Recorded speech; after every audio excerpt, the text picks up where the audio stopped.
Hello, Scorpio, Sun, Moon, Rising, and Venus signs. Kamusta kayo? Sana po nasa mabuti kayong kalagayan.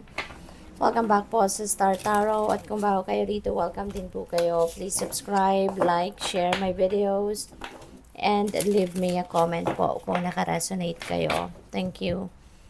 So, tignan natin kung ano mga mensahe ni Universe. We have 10 of Wands. Ayan. So, Scorpio, parang bigat na bigat kayo siguro, no, sa uh, ilang areas of life ninyo, no? Nahihirapan na kayo. Parang may bit-bit na. May bit-bit na kayong maraming wants. Nakatali pa kayo, no? So, parang nakatali na kayo rito for so many years siguro, no? Or for quite some time na sa burden na ito. So, this could be burden pwedeng sa trabaho ito. Matagal na kayong nagtsatsaga sa trabaho ninyo, sa career ninyo. You know, parang naka-attach kayo dyan just because, 'di ba? Siguro kahit nahihirapan na kayo dahil kailangan ninyo. You know, maaaring ayaw nyo nang maghanap ng ibang trabaho kasi magsisimula na naman kayo sa bottom, yung ganon. Kaya maaaring nagtiyaga kayo dito, no? Nagtiyaga kayo. Pero nahihirapan na kayo, no? Maaaring there is an overload of work. Marami na sigurong maaaring you've been working long hours dito, overtime ng overtime kahit ayaw ninyo, maaaring pinag-overtime kayo, 'di ba? Para matapos lang yung trabaho or para mabawasan man lang, 'di ba? Yung nakatambak, no? Natatrabahuin. Maaari yung trabaho ninyo is also physically demanding work. You know, this could be physically demanding, mentally demanding.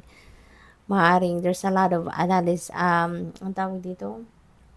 A lot of analysis na kailangan gawin ng iba sa inyo sa bawat trabaho na gagawin ninyo, something like that. Kaya parang nai-stress na siguro ang iba sa inyo rito. So, this could be work-related na burden. This could be emotional burden din, no? Pwedeng ganun. Pwede rin na this is pamilya. You know, baka nahihirapan na kayo. Nabibigatan na rin kayo sa responsibilidad ninyo sa pamilya. Maaari kasi na kayo lahat, no? Baka nasa balikat ninyo lahat, nakaatang, 'di ba? Yung everything, you know, providing for material and financial needs para sa pamilya, kayo ba rin yung nagtatrabaho sa bahay, you're also hands-on sa pag-aalaga ng mga anak ninyo kung meron kayong mga anak or yung person ninyo. So parang somehow, no, baka napagod na kayo kasi syempre pagod na kayo sa pagtatrabaho at pagdating sa bahay baka kayo pa rin lahat. 'Di ba? Kaya maaaring bumibigat na din ang dibdib ninyo kasi iniisip ninyo 'yon, no, na parang wala kayong katulong.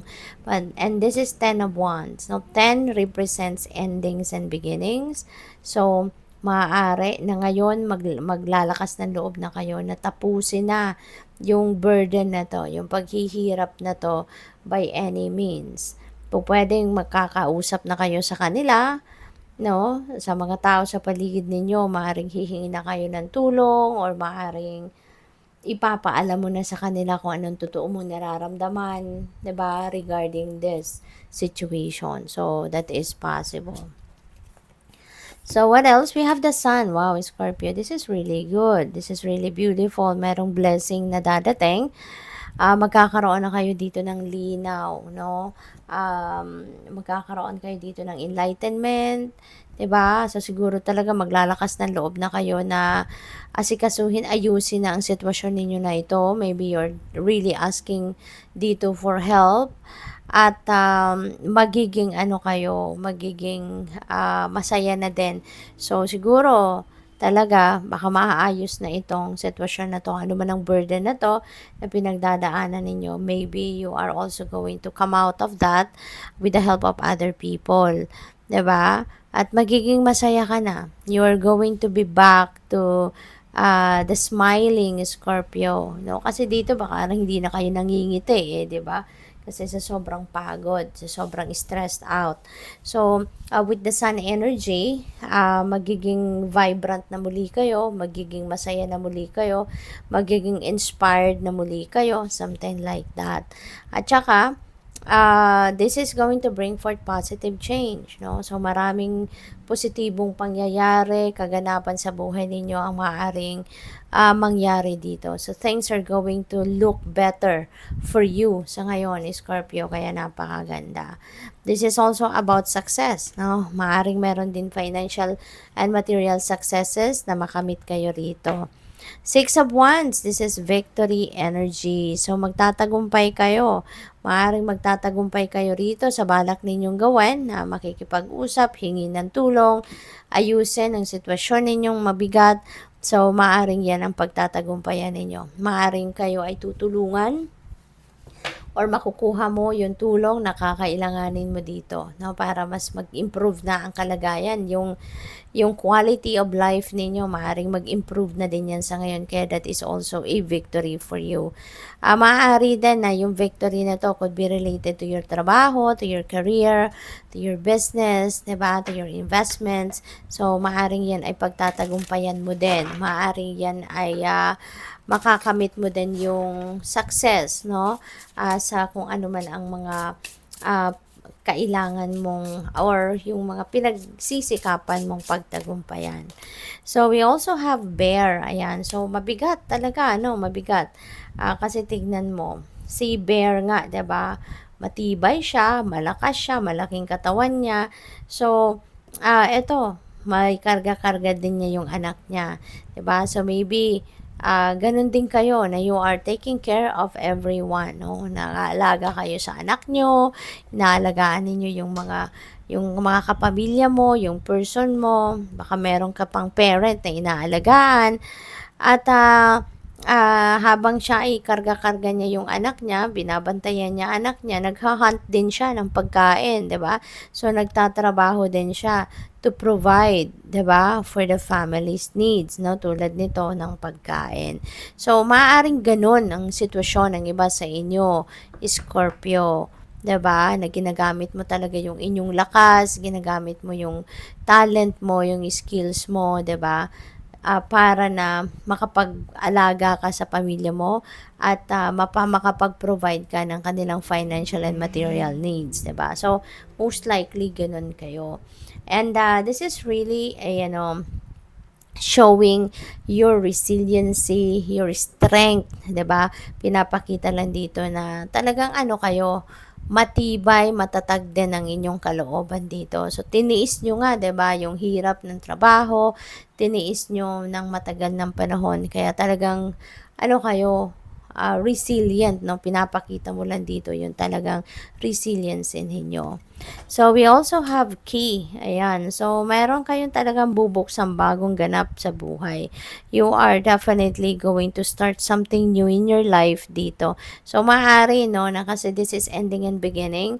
This is also a new beginning energy. So, maybe magsisimula talaga kayo ng bagong sitwasyon sa buhay. 'Di ba? You are finding solution dito sa problema ninyo, sa hirap na ito, and definitely you're going to come out of this difficult situation na ito sa buhay ninyo. So, good for you.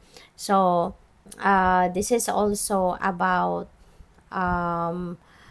strategizing. This is also about keeping your hope and faith alive, no? Kaya naman kayo makakalabas din sa sitwasyon na to, because siguro din dahil sa ninyo, sa pag-asa, no?